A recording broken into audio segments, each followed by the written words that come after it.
Hello, I'm Milton Nesbitt, President of the Chamber of Tourism and Commerce, and the Chamber is continuing its Spotlight of Industry. Today I'm at First National Bank. And first of all, I'd like to welcome Jimmy Cox, who is a Senior Officer at First National Bank, to talk a little bit about the history of First National Bank. Jimmy, welcome. Thank you, Milton. Pleasure to be here. This day and time, if you organize a bank, you'd have to put up about $20 million. In 1938, January 1938, we had to put up $60,000. And this is the original charter that banks received on January the 15th, 1938. And we capitalized that bank for $60,000.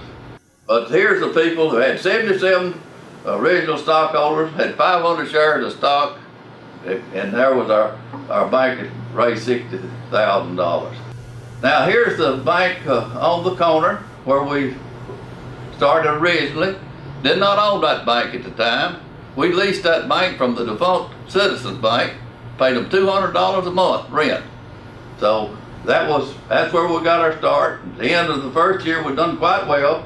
We'd had in 1938, we'd grown from up to $410,000, which was quite a undertaking at that time. It don't seem much now, but it was big dollars back then. The Union Bank was almost $2 million. Now we were growing. We were there on the square, and we had growing problems. We'd remodel it 2 or 3 times. We'd remodel our boardroom, put the bookkeeping downstairs. But in 1961 was a great year for the bank. We'd opened up our first drive-through facility out at West College Street, and we continued to grow on that. And in 1963, we had a group of citizens that came from Ardmore to talk to Mr. Cox and to Mr. Curry about opening a branch down at Ardmore. In 1972, we opened up an office down at Minor Hill, Tennessee. That was our hometown. They'd formed a new city down there, but we felt like it's an opportunity maybe to have some industrial growth and so forth in Minor Hill. So we opened up a bank. I think the next slide is to show Mr. Curry and Junior Williams, who was the mayor down at Minor Hill at that time. That was our opening day. Mr. Curry talking, Junior Williams was welcoming us to Minor Hill. And we've always tried to set the tide in the banking industry and be the leaders in the communities. And this is whenever we started the 24-hour teller. And then we named our first 24-hour teller Dr. J after Dr. Johnson. He was still living at that time, been successful. He had accumulated a lot of money and a big stockholder of the bank, but that just shows how forward we were in our thinking about doing business. When we remodeled our bank here, after being here for several years, I guess that'd be 20 years anniversary. Started opening in 66, that's 86.